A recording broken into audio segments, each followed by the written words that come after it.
Hello, I'm Denver 7's Micah Smith, and welcome to Denver Decides. This community partnership is dedicated to accessible and transparent elections. The partnership includes the League of Women Voters of Denver and Inter-Neighborhood Cooperation. Denver Decides is presented by Denver 8 TV.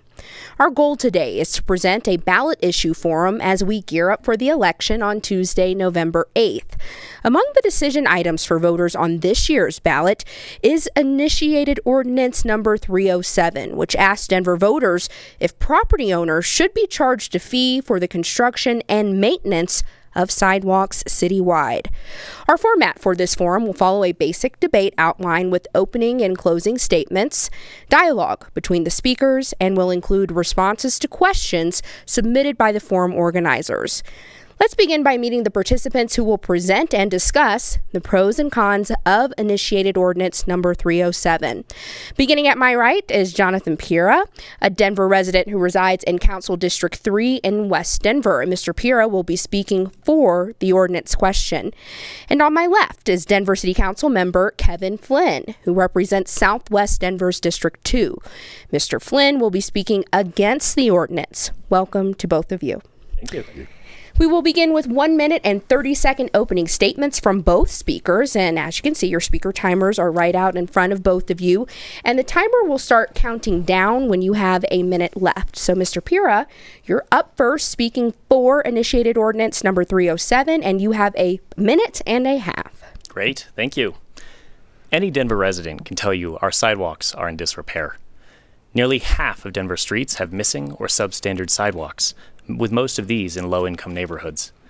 When sidewalks are missing, too narrow, or in bad repair, it is often difficult, if not impossible, for those with disabilities and older adults to move around our city, effectively trapping them in their homes. Under current policies, property owners are responsible for the full cost of sidewalk repairs whenever inspected. As the Denver Auditor assessed in 2020, this unfairly and inconsistently burdens property owners with sudden, surprise bills in the thousands or even tens of thousands of dollars. Current policy has no recourse for those with low or fixed incomes who must pay those high bills immediately. If we don't change course, it will take over 400 years to create a complete sidewalk network, with most of that cost shouldered by the low-income neighborhoods where unsafe streets exist today. Residents who are least likely to be able to afford these costs of sudden surprise construction bills. By publicly funding the cost, we can make our city more equitable, fair, and safer for all. The many organizations that endorse this measure have been fighting for nearly 2 decades for dedicated sidewalk funding, yet no mayor or council has offered a proposal to comprehensively fix our sidewalks, instead choosing to leave today's inequitable, unaffordable, and ultimately insufficient policy in place. Denverites deserve better. It's time for the city to take responsibility for its infrastructure. Thank you. And now the opening statement from Kevin Flynn, who's speaking against the Initiated Ordinance. Thank you, Micah. All of the many people who oppose this initiative, including former Mayor Wellington Webb, agree with the proponents that safe and accessible sidewalks need to be available all over Denver. But that doesn't mean that just any package wrapped in a catchy slogan will do it. We disagree with the methods and means of this proposal. It is so poorly structured, it is doomed to fail, but not before harming so many working families and low-income households slammed with sidewalk fees of several hundred to nearly $1,000 payable each and every year. Fees that will only accelerate displacement in our vulnerable neighborhoods and pile even more costs onto struggling families. This initiative underestimates the cost, sets an unachievable time frame, and inequitably gives discounts to affluent households in gentrifying neighborhoods while charging full price to poor ones elsewhere. The backers of 307 tell us that they can accomplish in 9 years what they say it would take the city 400 years to do. Think about the absurdity of trying to cram 400 years of work into 2% at a time. Can you say cost overruns? The math just doesn't work, even if you handed a hard hat and a shovel to every man, woman, and child in Denver. This boondoggle needs to fail. If we want sidewalks for everyone, we need a real-world proposal that treats people equitably, and this one does not. Now, Kevin, you will have 1 minute in which you can offer a rebuttal of Mr. Pira's opening statement or expand on your opening statement. Thank you. No one can argue with the need for better sidewalks. Denver is committed to accessible sidewalks and is slowly building them out. Our argument is that this proposal is inherently inequitable. It pretends to be a user fee for service, but it's actually a provider fee. Charging people based on the length of their sidewalk is like charging them for their street repaving based on the length of the street in front of their house rather than on the user fee-based gas tax. While supporters speak of a typical fee of just over $100 per property, the truth is much, much uglier. There are thousands of homeowners who will have to shell out upward of $1,000 every year, and they will never live to see their own sidewalks replaced. The Denver Democratic Party Central Committee recently voted to reject supporting this initiative, 100 to 69. The voters of Denver should do likewise, and let us develop a plan that can actually work. Jonathan, you now have 1 minute in which you can offer a rebuttal of Kevin's opening statement or expand on your opening statement. Certainly. I'd like to use this opportunity to discuss the commitment that Councilman Kevin Flynn just mentioned. As I stated in my opening statement, for 20 years now, we've been asking City Council and the Mayor to come up with a real, viable plan to move along a complete and comprehensive network. We say that Councilman Flynn says that Council can do this anytime, and yet we still haven't seen it happen despite years of lobbying, years of argumentation. This is a good moment to consider that should this measure pass, just like with the Green Roofs Initiative, City Council would have the ability to make adjustments to the program, like how the fee is structured, who qualifies, how the discount is levied, and more. The campaign and its supporters would be happy to work with Council to make sure we achieve our goals. We put a lot of effort into crafting as equitable and thoughtful of an ordinance as possible, but we aren't so arrogant as to think it's absolutely perfect and couldn't be improved with implementation over time. And now we move to our one-on-one rounds, and our speakers will have some choices when it's their turn. And beginning with Jonathan, you can ask Kevin a direct question, and Kevin, you'll have 1 minute to answer that question. Or, Jonathan, you may take that minute to expand on a previous statement. Certainly. All right. Councilman Flynn, we know traffic fatalities are increasing in Denver, and people walking are 30 times more likely to die compared to people in cars. This year alone, 22 people have been killed while walking. How can we prevent these fatalities from happening and make our city safe for people on foot without providing sidewalks, the most basic pedestrian infrastructure? Oh, I certainly believe in providing sidewalks, Jonathan. And I understand that the city has been too slowly doing it. It's very expensive and much more complicated engineering-wise than this initiative would have us believe. The Hollywood sidewalks in neighborhoods like Brentwood give you 2.5 feet of walking space. My wife and I cannot even walk side by side on them.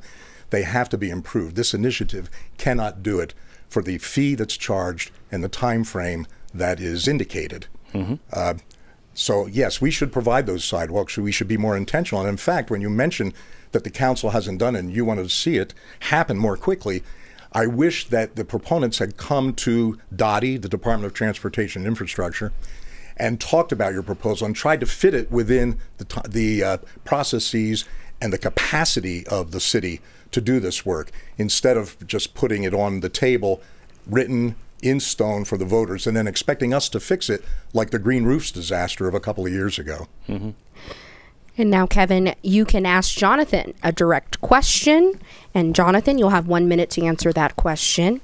Or you may take the minute to expand on a previous statement. Thank you, Micah. Jonathan, what are the names of the engineering, construction, and financial consultants you worked with to develop the cost estimate schedule and the amortization for this $850 million proposal? And will you release their reports so that the public can decide whether this is actually realistic? If there are no such reports, can you show your work on how you came up with these numbers? Certainly, would love to take that question. We'll note that I am not a member of the group who did these calculations, so I'm not the one who can say these are the names, and I can't say that we are happy to release. I don't represent the campaign. I am a District 3 resident. However, I can tell you that I have seen the work done, and I do know that it was done with members of the professional industry that I've spoken with, both land use and transportation consultants and lawyers who work on the bonding of these projects, and have clarified how bonding, city bonding, and a capital ordinance like this can work over time with worksheets to prove it. We've used cost estimates from both local and distant engineering companies for these estimates, and I would like like to clarify, per that last question, that we did, in fact, go to the department and try to work this in with a schedule that would work with their timelines, with their planning and the existing structure. We didn't see a lot of success there. And I think that that's when it came time to put something forward, something that we thought was well considered, or as well considered as it could be, without, frankly, all that much help from the city. And now we will continue with another round. And Kevin, you will begin. You can ask Jonathan a direct question, and Jonathan, you will have a minute to answer that question, or you may take a minute to expand on a previous statement. Thank you, Micah. I've researched the extremely disparate impacts that your proposal has on families who, for instance, live on corner lots or whose backyards back up to arterial streets. I've heard this extreme disparity justified by saying, well, these people can walk on any sidewalk all over the city, so this is fair, and when their lengthy sidewalks need to be repaired, they won't have to pay for it. And right now, they'd have to come up with the entire cost. But in fact, though, most of these people will never have to replace or repair their sidewalks. Your initiative instead saddles them annually with paying $300, $500, $800, or $1,000 for a service they will not live to see. This isn't a user fee, it's a provider fee. How can you justify the extreme disparity among similarly situated households? Certainly. I would like to start by clarifying that this is in fact a user fee. It's based on the usage of the land of our city, a limited resource that we all share and that we own in part and parcel. I would also note that some of those costs that you've outlined, especially nearing that $1,000 situation, they're extreme outliers based on what we see around the city. It is nothing like the typical lot. It is nothing like what the typical person will need to pay. What I will note as well is many of these people in these communities who, yes, will have to pay the part for the land that they use, are facing these unsafe situations today. They are often not able to walk on sidewalks. We're looking at safety for older adults who need to get around their neighborhoods. We're looking at safety for the disabled who need to get around these neighborhoods. And we're looking for safety for the young mothers who are currently pushing strollers in streets, because many of these sidewalks people don't have to pay for now are too narrow and cannot support strollers or wheelchairs. This is an initiative that will help all users of Denver's land, including those who own larger parcels of it. And back to Jonathan. And again, you can ask Kevin a direct question, and Kevin, you will have 1 minute to answer the question, or you may take 1 minute to expand on a previous statement. Certainly. The sidewalk fee is modeled after the current stormwater fee that all property owners in Denver pay. Like the proposed sidewalk fee, the stormwater fee is based on the cost of providing infrastructure that serves each property, given the characteristics of that property, and funds the construction and repair of stormwater infrastructure citywide. If the stormwater fee was on the ballot today, would you also oppose it? I fundamentally disagree, Jonathan. That's incorrect. The stormwater fee is an actual user fee because it reflects the cost of the runoff from my property and your property and everyone else's for the city to treat and carry that away to the Platte River. This instead is nothing like that. This has nothing to do with how much the owner of that property walks around the rest of the city. It strictly has to do with how much frontage that owner has on a city street. It is nothing like a user fee. It is in fact a provider fee because you're making that corner lot, and there are thousands of them. You call them an extreme outlier, but the fact is there are thousands of them around the city who will have to pay enormous amounts every year without ever seeing a sidewalk repair because their sidewalks are in perfect condition. It is a provider fee. They are providing the infrastructure for the rest of the public to walk on, not a user fee at all. Another round, and Jonathan, you will begin. Again, you can ask Kevin a direct question, and Kevin, you'll have 1 minute to answer the question. You may take 1 minute to expand on a statement. Certainly. Given the audited failures of our existing program and the long history of lobbying for safe sidewalks in the city, why should voters have any confidence that, if this ordinance doesn't pass, the mayor or city council will take action soon to comprehensively address Denver's sidewalk problems, and we won't be stuck with the status quo for more decades, possibly centuries, to come? I think the assertion, which I would agree with qualifiedly because I haven't done the math, the assertion that it would take up to 400 years or more to do what this initiative wants to do in 9 years, I'll take that at face value. That just demonstrates the enormity of the problem. What I would like to do in a neighborhood like Brentwood that has those Hollywood curbs, unlike what this ordinance would do, you would expand the sidewalk into the property owner's front yard. Although this provides no funding to restore the landscaping or the irrigation systems or the driveway pads of those owners. What I would like to do is take the time to expand those sidewalks out into the streets, like Irving Street or Lowell, and narrow the carriageway for the cars that are currently speeding, because we built our streets way too wide in the 40s and the 50s. This proposal doesn't even provide enough funding to do that. The fact is, Jonathan, it's going to take many, many years. We are willing to sit down with the proponents and craft a reasonable program to do that. And back to you, Kevin. As before, you can ask Jonathan a direct question, and Jonathan, you'll have 1 minute to answer the question, or you may take 1 minute to expand on a previous statement. Thank you, Mike. I think instead of expanding, we're all asking each other questions. So your initiative gives a 20% discount off the fee to property owners in gentrifying neighborhoods, so designated by the city's Neighborhood Equity and Stabilization Team. This creates an incredibly inequitable situation in that the very same affluent new households that have contributed to the displacement of working families by driving housing prices skyward, they get the same 20% discount that gentrification has caused to be required. But low-income households outside those nest neighborhoods, they have to pay 100%. Why would you design a discount program that rewards wealthier households that contributed to the displacement, but hits working families elsewhere with the entire amount? Certainly. Thank you for the question. I really appreciate it, actually. We did look at this very closely. We worked with organizations who are often working with these communities that have language barriers, that have financial barriers, that have technology barriers. And what we will learn from them and leading research on the matter is that means testing programs are not currently, as structured today, the way to go here. People with technology barriers and with language barriers are unlikely to ever find that they qualify for these programs. So we end up missing the people that need it most. Yes, this is a bit of a shotgun approach. We are going to give discounts to some people who don't need it, but more people in these neighborhoods have not yet been displaced, and we can help by reducing the burden on them now.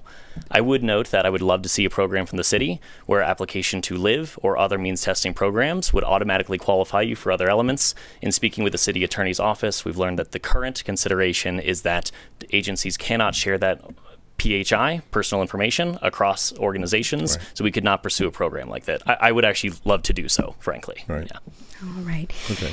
Mm-hmm. And it is time to move on to our next rounds, which will feature our speakers responding to questions submitted by our forum organizers, and they will have 1 minute to respond. We will begin with Jonathan Piero, who is here speaking in support of Initiated Ordinance 307, which asks Denver voters if property owners should be charged a fee for the construction and maintenance of citywide sidewalks. So your first question, Jonathan, is: what are the consequences for non-payment of the fee?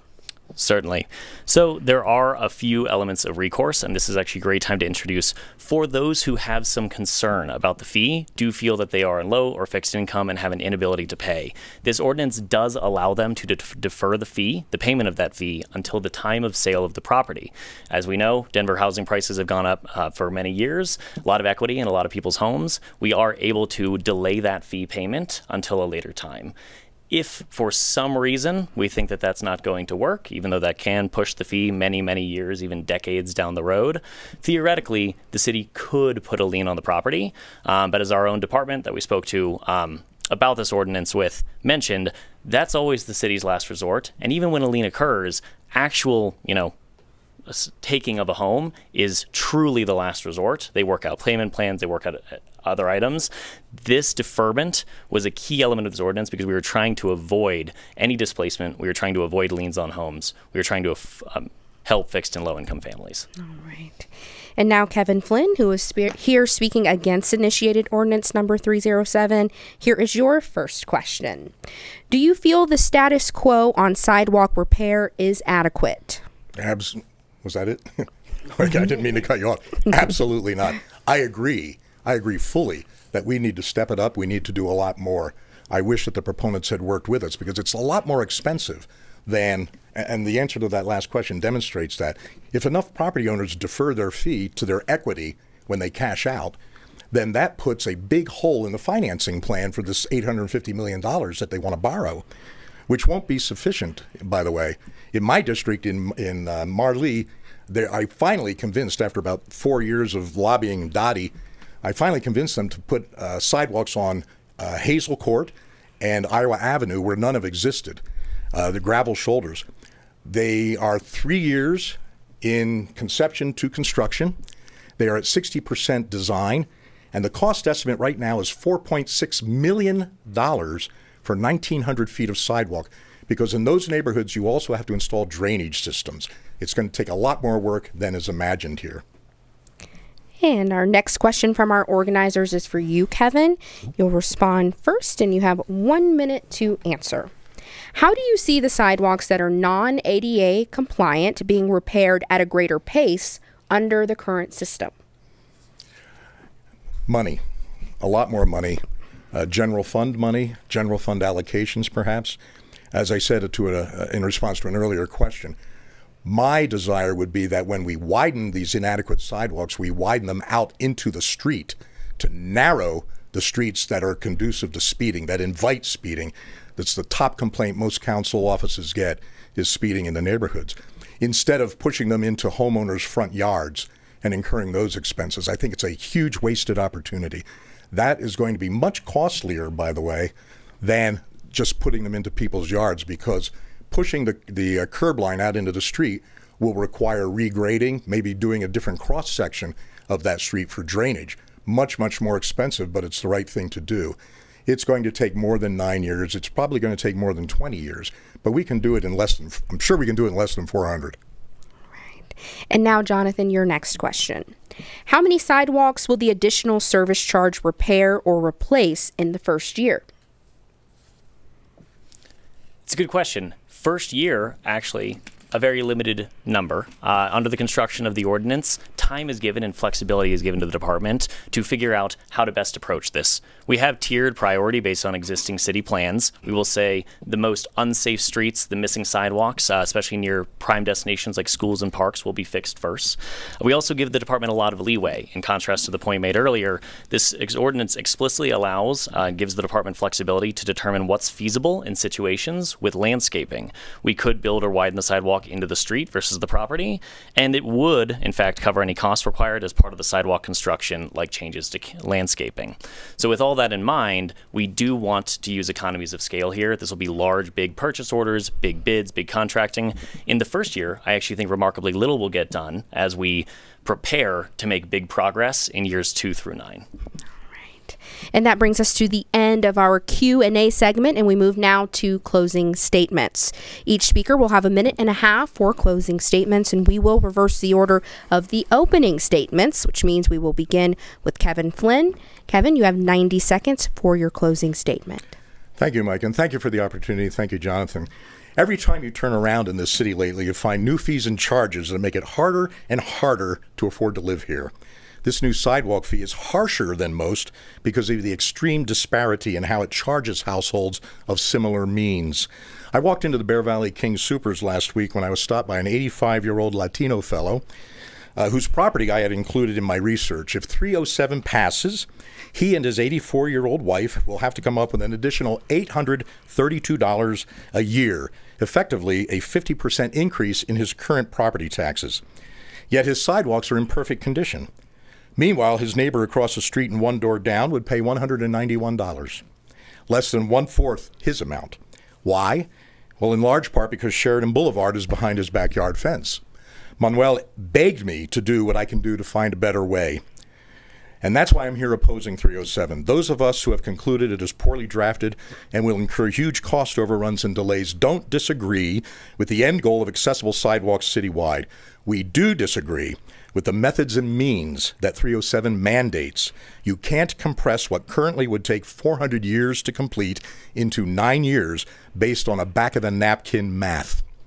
On November 8, join me, former Mayor Wellington Webb, 100 members of the Denver Democratic Party Central Committee, and thousands of your cost-burdened neighbors, and do not support Initiative 307. Too much, too soon. Thank you. And now a closing statement from Jonathan Pira. And Jonathan, you have 90 seconds for your response. Certainly. I'd like to echo my thanks to the organizers of the event and Councilman Flynn for speaking with you tonight. I would like to start by asking you to consider, if such a strong negative impact on those with low and fixed incomes were real, why would this measure be endorsed by groups like the Colorado Cross Disability Coalition, who represent people with disabilities, a group well known to have many fixed income and low-income members. Why would it be endorsed by Unite North Denver Metro or the Valverde Neighborhood Association? This idea of an unfair burden is a red herring, and detractors know it. Those who are facing the inability to move around our city on a daily basis, who live with fear of being hit by cars in the street, know the sidewalk network is worth the cost. Detractors also say they agree sidewalks are important, but that the money should come from somewhere else in the city budget. Notably, they've never identified what they expect to cut from our existing budget to build sidewalks. Will we sell parks, close libraries? Find the money somewhere else isn't a serious solution. I want to reiterate that this ordinance can be modified by council as they identify tweaks and improvements to adjust, and the backers of the initiative would be happy to help with that. This is about safety. Safety for older adults, safety for people with disabilities, safety for young mothers pushing strollers in the street. This is also about saving Denverites time, money, and hassle. Having the city purchase and build sidewalks is both less expensive and less hassle than asking each individual homeowner to handle it themselves.